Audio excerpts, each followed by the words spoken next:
Hi everyone and welcome. Today we will address the death of identity, the dark night of the soul, or what in some practices is maybe referred as shamanic illness.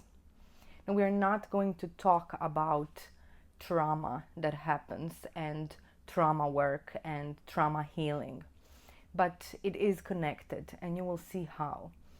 Sometimes in our life we go through what we call the dark night of the soul. It's when we feel that our life has lost all meaning, that we maybe have a spiritual crisis. We don't know who we are anymore. It's death of our identity. We don't enjoy particularly the same things that we used to did. We can't find the connection that we were able to find. Maybe we have experienced something traumatic that brought us there, in that darkness, in that deep inner darkness where we feel lost. And that darkness can also be an initiation, because once we allow ourselves to surrender to that darkness, so to say, we are reborn. And today we're going to talk about that rebirth that happens, how it happens and why it happens. And when it comes to dark night of the soul, it is sort of as if this part of us, this inner knowing, this wise part, it's sort of as if it pushes us into the darkness because we were looking at the wrong light, or neon light, so to say. We weren't connected to our essence. We were rather connected to our mask, or to our identity, or to what we perceived as something that we must do. So we weren't living from our essence. And when the longing is so deep, so deep, I really want to live from my essence, as if we say to the dragon, burn it all. It happens unconsciously, and it happens from the perspective of our soul, not from the perspective of our human ego, because of course human wants to achieve certain things in life. We want to maybe start a family, we want to maybe be better at our career, buy a house, or travel the world. But then that doesn't happen. Or we maybe have all of that, but something else happens and we feel like our entire world is shattered into pieces. And if that has happened to you, maybe you're experiencing this rebirth, this death. And sometimes we need to learn how to die in order to live. And I know that it's not easy, and I'm not here to say this is a great path, welcome. I know that it's difficult, and I know that it maybe takes years sometimes to feel yourself again. But once you feel yourself, you cannot unfeel yourself. You realize that what you have been building was actually sandcastle, and it's okay that it's not there anymore, because now you can choose who you are, and that's basically who you already are, and that is your essence. In shamanic practices, they believe that when a shaman has been called to be a shaman, they go through shamanic illness. It's sort of like a dark night of the soul, but once you go through that illness or crisis, then you're reborn as a shaman, and you step into a different part of you. You completely change. And that is what rebirth does to each and every one of us who are going through that journey. It is the journey of realization. And self-realization is not an easy path.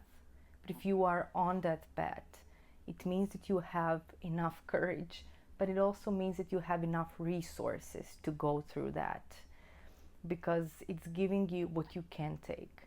And also, some of these turmoils and difficulties, they become the wisdom, and then we become a teacher. And we don't need to teach anyone else. We become this inner teaching, the teacher, the inner sage, the inner magician, so to say.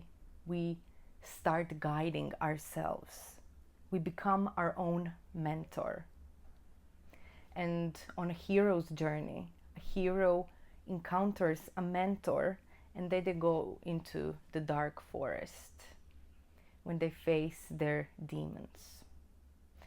And usually what we encounter in our inner world are our traumas, our painful memories, our sufferings, our beliefs, our misinterpretations of life itself, so to say.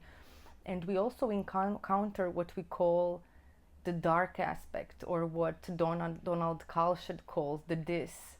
It's a part that is protecting our trauma. And that part has a very interesting purpose because it's here in our service. It is serving us. It's protecting us from our trauma, from everything that we don't love about ourselves. It's protecting us from the pain, but it in a way it also can become a persecutor, somebody who is torturing us in a way, who is managing us, who is saying that we are not good enough, who is abusing us in a way. And once we encounter that part, we don't fight it. We allow it to be, because this part has a purpose. And with enough inner resources, inner compassion toward that part melts. Now I can tell you one experience that I had when I encounter my dis, or as I like to call it, the dreader, the inner dreader. And that part looked like a beast, and it felt like a beast. And I felt like its only purpose was to make my life feel more meaningless, slower, make me feel bad about myself, make me compared to other people, and feel less of a human being, so to say. But when I really decided, okay, I will now look you in the eyes and see who you truly are. That part in the beginning, it felt confused. Hey, this is not how we operate here. You do what I say, you listen to me, I am in charge here. But when I just was there present with it, with the eyes of compassion, you know what happened? That part melted. It literally, I felt like it was melting right before my eyes. And it's also a grief in a way to lose that part that was so present, no matter how difficult it was. It's a loss, and that loss brings so much more of new energy, of this vast nothingness in which everything is possible. And that was beautiful, because I was like, wow, without this, I can be whatever I want to be. I'm free. And there was this moment inside of me when I realized nobody's coming. Nobody's going to save you. This is it. You are alone. It's only you. And this was not a depressing thought. It was so liberating and so beautiful. I don't need to wait for anything or anyone. I am enough, and I am free. And I can just embrace life as it comes to me. And this is what I would say we at one point receive. It's what some would say elixir, gold, or jewel of our soul, the jewel of our self, of our I am that I am presence. We receive that jewel, and that jewel gives us new inner authority, new inner guide, new life. And we start looking at life differently. We are reborn as a phoenix. In order to be reborn, we must allow everything that wasn't us, that wasn't I am, who we are, in reality to burn and to die. And that is one of the most difficult things a human can go through. But once you go through that, you realize that you're so much more than just a human. And with that more, you can also embrace your humanness and not be afraid of your human condition. Because humans are the way they are. Sometimes they get addicted to power. Sometimes they get confused, and sometimes they just need somebody to be there for them. They need another human. And that is okay. It's okay. And it's okay that nobody's coming. You don't need to wait anymore. You know, they say that there are two types of people. One who are waiting for death, and another type who is waiting for Santa Claus. And whichever type you are, you don't need to wait no longer.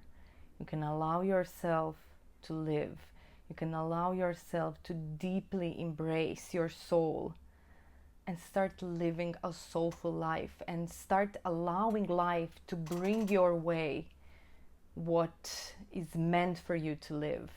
You don't need to wait. You don't need to make anything happen. You don't need to achieve anything. There is a part of you, sort of like your destiny. But your destiny is your inner divinity, and it is guiding you constantly. And if you look back and you connect the dots, you can see that it has always been guiding you.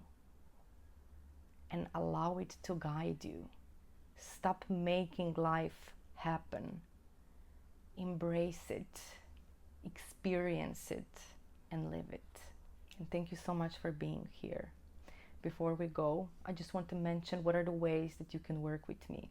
You can book one-on-one session. I'm offering free intro session, and I will leave you a link in the description.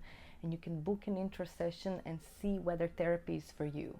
Then there is an online course, The Spark of Life, where we're going deeply into that part of us that is saying yes to life, our inner will to live. And also on my website, I offer in my store multiple movement classes if you want to try that out and see how does your soul dance through your body. Thank you so much for being here.